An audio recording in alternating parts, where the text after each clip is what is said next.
here we go. Well, then Jump you right could in. pick. Champ Turner is an artist and designer from Austin, Texas. He graduated from Well, Brown I don't- University in 2024 with a BA in Visual Arts and International and Public Affairs. He's here because he won the student curation competition that was sponsored by the California Map Society and the David Rumsey Map Center. And his images are up on the walls here. I see them there and there and there. Are there in any other place? And right over there. So please enjoy those images. And with that, I'm going to give you Champ, who's presenting on the global view in his historic and present day context. Champ Turner.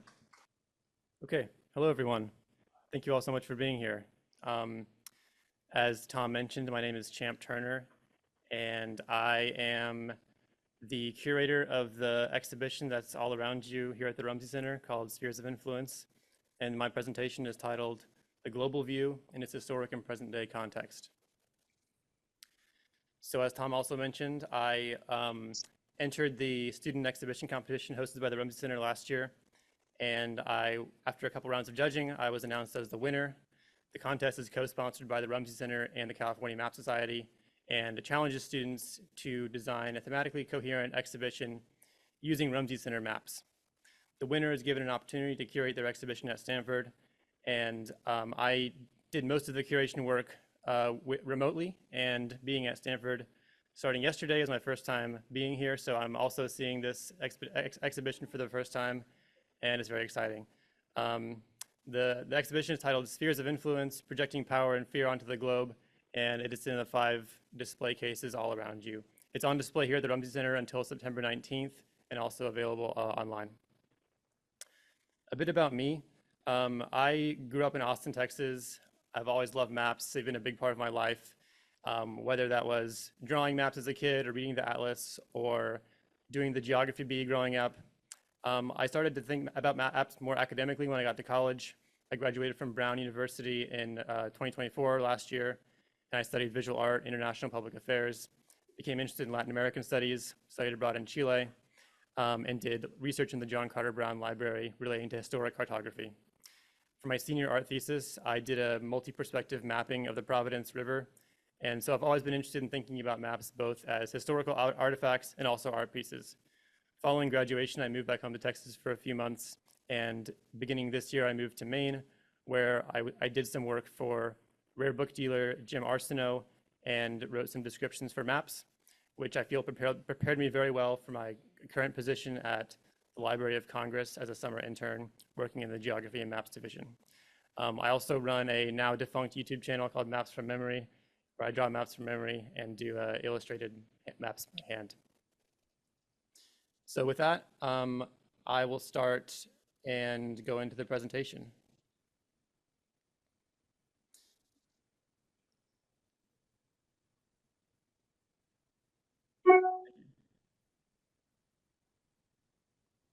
Great, cool.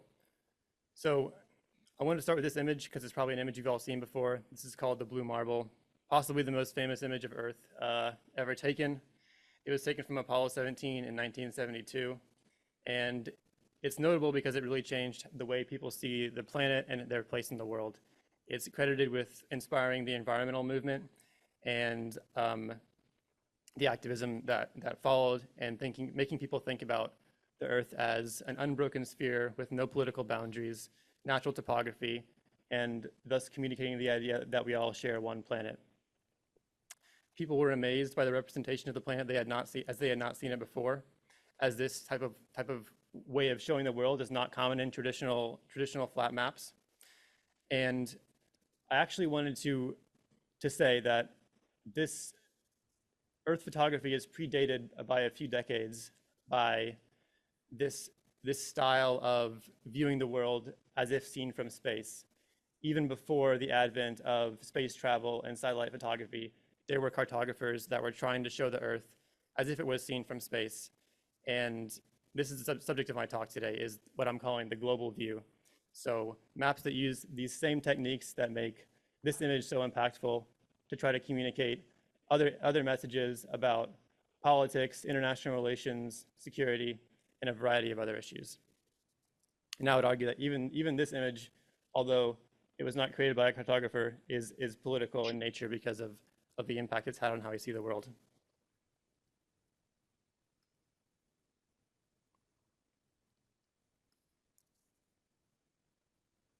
Hold on, can advance real quick.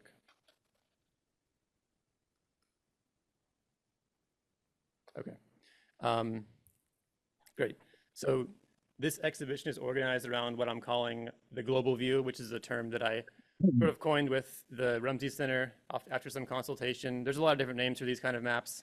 They include both projections, scientific projections like the orthographic projection and the perspective projection, and also non-projection views that are just illustrations of the Earth as a curved surface, but are not necessarily drawn mathematically or scientifically. So global view in this case just refers to any map that shows the Earth in part or full, I should say in part or in a full hemisphere as a spherical shape. These maps are persuasive in nature. They intend to communicate a message about how we should see the world, but they do so in a way that's more subtle than most maps.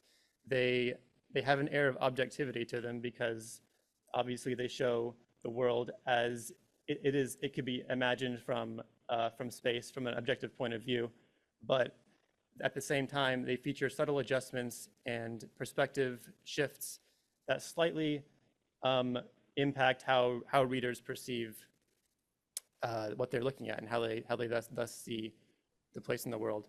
So the name spheres of influence is something of a double entendre because on the one hand, we're talking about spheres, spherical maps that are designed to influence people, but also the international relations term, spheres of influence being the area for which a country is trying to influence economically, militarily, or politically. And we'll see many examples that speak to that theme as well. The view is popularized by Richard Eads Harrison, who was a cartographer for Fortune magazine, and he also worked for Time and Life magazine. Harrison had a background in architectural illustration and was a very skilled draftsman. All of his maps are drawn by hand and are extremely impressive in my opinion. This is a map that Harrison made around the outbreak of World War II. This is from 1940, before the US had entered the war. It's called Three Approaches to the US. And it's emblematic of the global view because it makes a number of design choices that are both innovative and break with traditional cartography. So for example, Harrison decided that north orientation was not the key, not necessarily the most important thing about a map for what he was trying to communicate here. So he did away with that, and that was very innovative. The reason he felt this was necessary was because during this time, air travel was becoming more and more capable of reaching distances around the globe and was thus surpassing historic obstacles to navigation, such as oceans, mountains, terrain, topography, coasts. Thus, air travel totally changed how war was conducted, how travel was conducted, and Harrison felt that he needed to communicate this to an audience that he felt was too isolationist. So in this map, he created three approaches to the US from Berlin and from Tokyo and from Caracas. The first two, of course, are not a coincidence. He was trying to show that the US is vulnerable to attack. He did this by making a few subtle choices that also appear in various other versions of the global view, such as change to scope. So what is being seen, the tilt and rotation of the Earth, the point of view, where are we looking at it from, topography, and political borders, or in this case, lack thereof, although they appear but faintly. Here's a little look at how Harrison would draw his maps. He would make a sketch, take a photograph of the globe, and then he would do all the topographic shading by hand and finish with a painting. Here are two examples that I think illustrate one of the benefits of the global view, but also its contrasting uses. So one of the main benefits of this style is that it accurately shows distances. Why don't you sign up for free? More so than other maps. For example, these two maps both highlight the straight line distance between Asia and the west coast of the US. On a globe, this is called the Great Circle distance. So as you can see here, the Great Circle distance between Singapore and Tokyo and I should say San Francisco on the left This distance passes near Japan and right under Alaska, which is maybe surprising to some people who are used to thinking of Alaska as way farther north. But in fact, this is a very key point to make because Alaska did become relevant in the war effort later on as Japan attacked and occupied a couple islands in the Aleutians.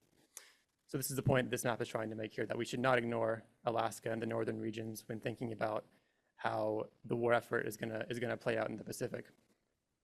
The map on the right uses this almost the exact same Great Circle distance, but for the opposite effect. This is from 1948, and this is published by an airline called Northwest Orient, and it seeks to highlight the proximity between the US and Japan, and thus make the visual connection between the two regions that are often disconnected on traditional maps, emphasizing their proximity and showing the area as a beacon for international travel.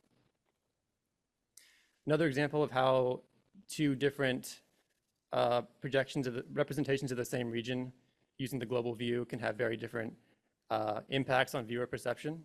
So these are two newspaper maps from World War II showing the Soviet Union.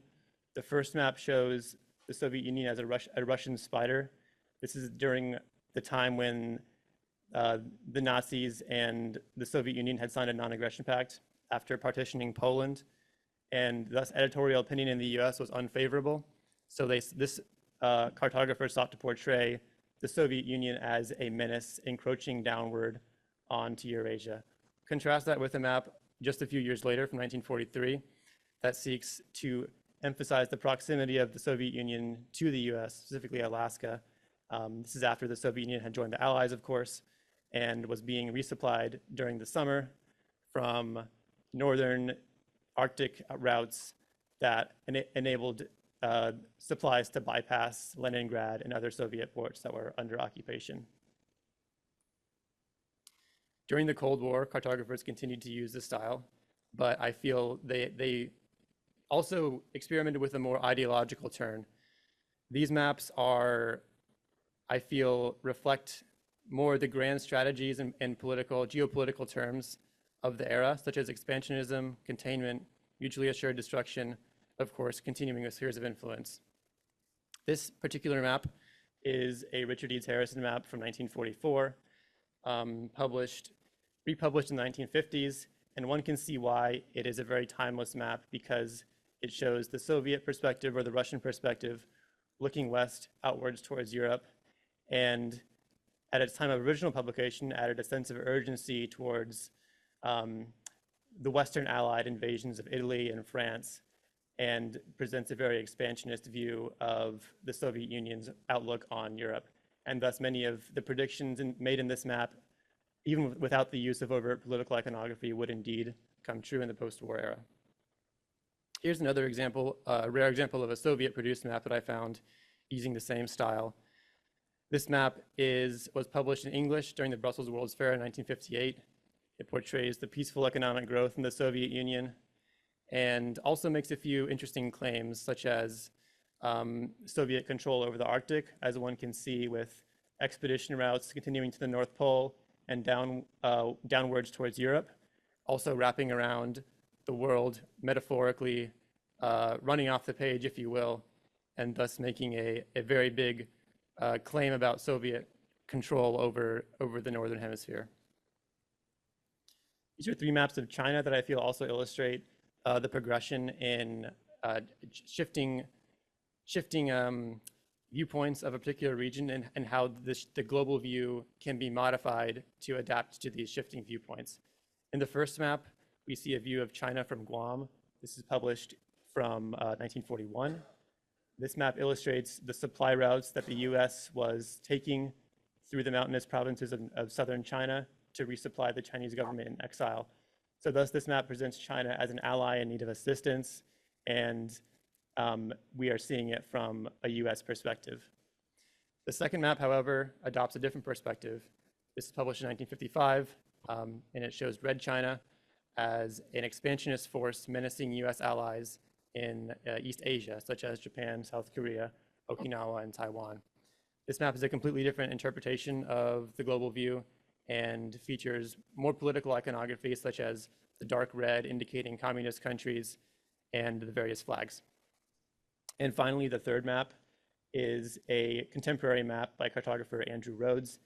It depicts a point of view as if seen from China, and I think has much to say about China's desire to expand its influence in the Asia-Pacific region, while also it also points to China feeling boxed in by these same allies, U.S. allies that it is threatening to menace in the second image.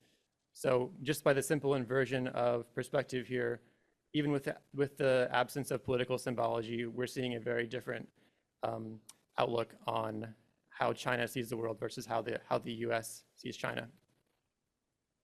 In the 21st century, cartographers are still relying on the global view, but are confronting new issues, although they're using many of the same techniques and adapting the projection as necessary. These new issues include climate change and the opening of the Arctic, access to resources, and shifting U.S. foreign policy and alliances. This map from Reuters centers on Greenland and does a much better job than traditional maps like the Mercator projection in representing Greenland accurately in terms of its position and size. So this map positions Greenland very strategically as it is located between North America, Europe, and the Arctic. It shows its proximity to sea routes that travel through the Arctic Ocean and that are becoming increasingly more relevant as Arctic ice melts and more of these passages are open for longer of the year. China has taken an interest in many of these routes, and Canada as well, as opposed to countries using their international waters to navigate, thus making Greenland an important strategic consideration as these routes open up and the ice melts, revealing minerals, thus making Greenland the U.S. interest in Greenland more contextualized. Here is a map of the Ukraine war from 2023, published in National Geographic. It seeks to portray the Ukraine as a sort of a new buffer zone between the West and the East. On the West, you have NATO, which includes many former territories in the Soviet sphere of influence, as well as Russian allies shown in orange, and Ukraine in the middle. This map highlights the flow of natural gas from Russia and other places to Europe, both before and during the war. This map is not 21st century, but I included it because I think it's very, very relevant to today. This map is titled "The Concept of Deterrence" and features a plan for a decisive counterattack on the Soviet Union and China. However, as you may notice, this does not seem like a counterattack. It is very much projecting an air of American military superiority and seeks to portray the communist countries in red as being surrounded on all sides by US bombers and ICBMs from Europe, North America, the Pacific, and Asia. Thus, this map speaks very strongly to the idea of communist containment and the importance of maintaining a ring of US allies around Eurasia and the communist countries shown in red. However, I also chose this map because I think it's important to think about what is not shown here, namely the other side of the world, literally, and how the US is impacted by this particular situation. For example, this is a counterattack. We would not have seen the first strike, which would have featured the attack on the US that would have prompted this. So thus, while seeking to emphasize American strength, this map also de-emphasizes the vulnerabilities that may be relevant to a situation like this, especially Okay, one can you when move you're your dealing with horses a massive and I'll see if I counterattack. can. I chose this map thought I for almost the exact opposite reason. put you in my show account as how, an alternate, so this very same view can be used to communicate the it exact can opposite be message. changed. This is a map from the past few I weeks. wanted to get something up. Included in the show because it's so recent. And this is a map produced by the U.S. Defense Intelligence Agency showing missile threats to the U.S. from a variety of different countries and a variety of different delivery methods. This map depicts the U.S. as being surrounded by enemies on all sides of the world and very vulnerable to attack, in stark contrast to the other map that seeks to present our enemies as being contained. Now, why would the Defense Intelligence Agency produce a map like this? Well, this map is intended to support a report called Golden Dome for America, Current and Future Missile Threats to the U.S. Homeland. Thus, by portraying the U.S. as vulnerable to missile attacks, this report seeks to justify the need for a hike in defense spending to finance the Golden Dome. And I'm going to conclude here with this very recent map and just offer you guys to the conclusion that these maps are maps and visuals more generally, but specifically these global view maps.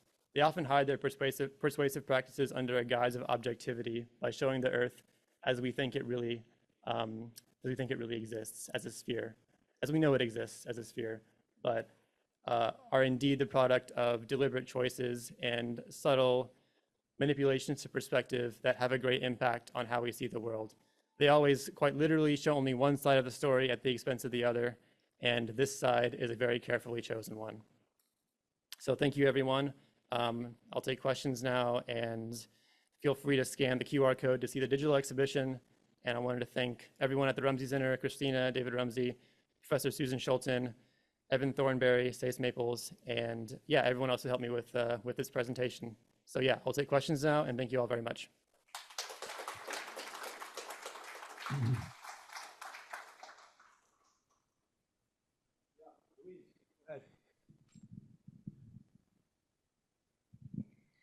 Great presentation, really appreciated it. Do you have any thoughts about in the collection that you put together, the use of color in the maps and whether it was, do you find it's kind of, it was consistent and we kind of all know, for example, red, communism, green, friend, et cetera, or were there any surprises around the use of color that you could remark on? Yeah, it's a good point, and a lot of the different maps in here treat color very differently. Red, as you mentioned, is very popular for talking about communism, especially in the Cold War era. Blue tends to indicate U.S. and their allies. In this case, it points towards NATO. A lot of the maps do not feature any kind of color and instead favor natural topography. And I do think it's important to consider when a map chooses to use color versus topography, what it is trying to say.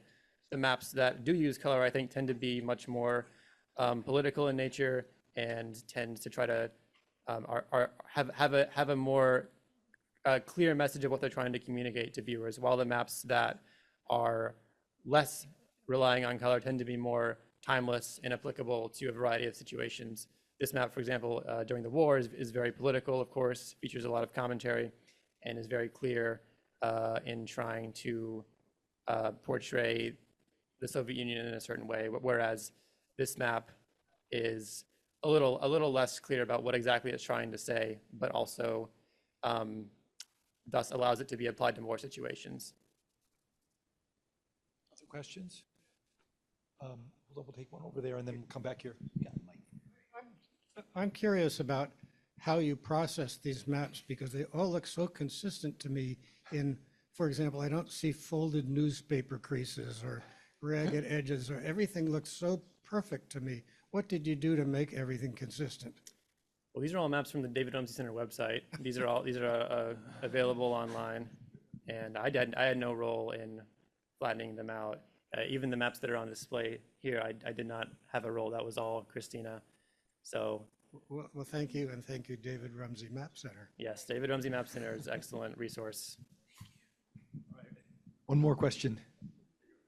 Earlier you had a map of the Second World War, and I want to know that since the 1950s, when I started looking at the old maps, French West Africa was always in green. Map I've ever seen is green. Will somebody tell me why it was always green? I can't tell you that, but is there a map you're referring to in this one? Which one?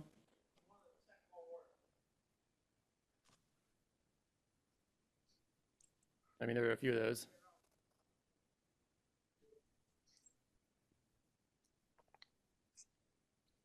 This one.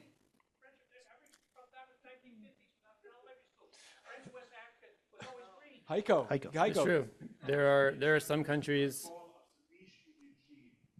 which was, it's under control of Vichy France, which was, there was an unoccupied part of France that the Nazis didn't occupy, and it was kind of under Nazi influence, but not quite under Nazi control.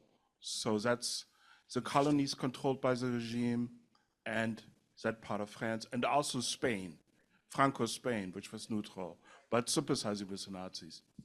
Thank you. Awesome. All right, one more question.